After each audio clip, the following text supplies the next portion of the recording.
G'day all, we're going to try again. More potatoes in bags.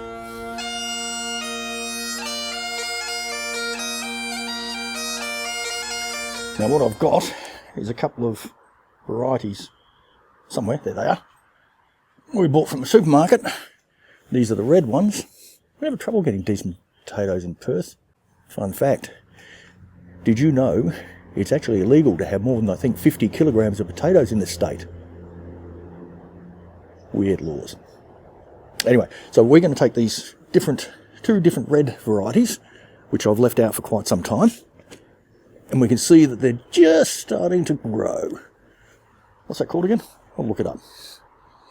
So we're going to start off with some old potting mix in the base. We're going to boost it back up, put some fresh potting mix in there, lots of fertiliser and manure, and we'll see how we go this time. Not had a lot of luck with spuds. Anyway, let's go.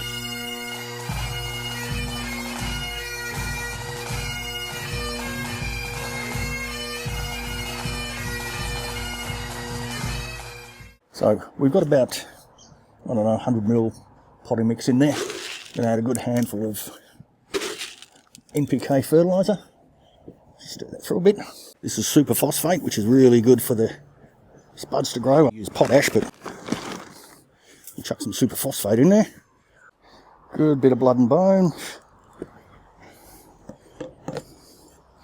We'll mix that through. Okay, so we've got our blood and bone, NPK, a bit of super phosphate. Stir that up a little bit. And I'm going to mix the varieties in here because I can't see the point of doing them separately, because there's only the 4 of them. So we have 2 of this sort. We'll put them on different sides. Have a look in there. Hopefully you got that. And now we'll top it up with some fresh potting mix. Oh.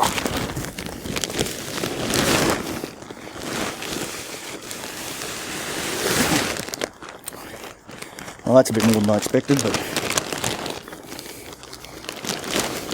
it'll be fine.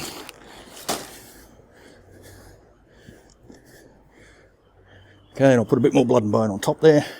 Getting towards the end of the time to grow potatoes here, being the middle of August, I suppose. But we'll see how they go. Once they sprout through, we'll top it up with a bit more potting mix, cover it with some straw, and hopefully 3 or 4 months we'll have some nice red spuds. Enjoy life. I'll catch you in the garden.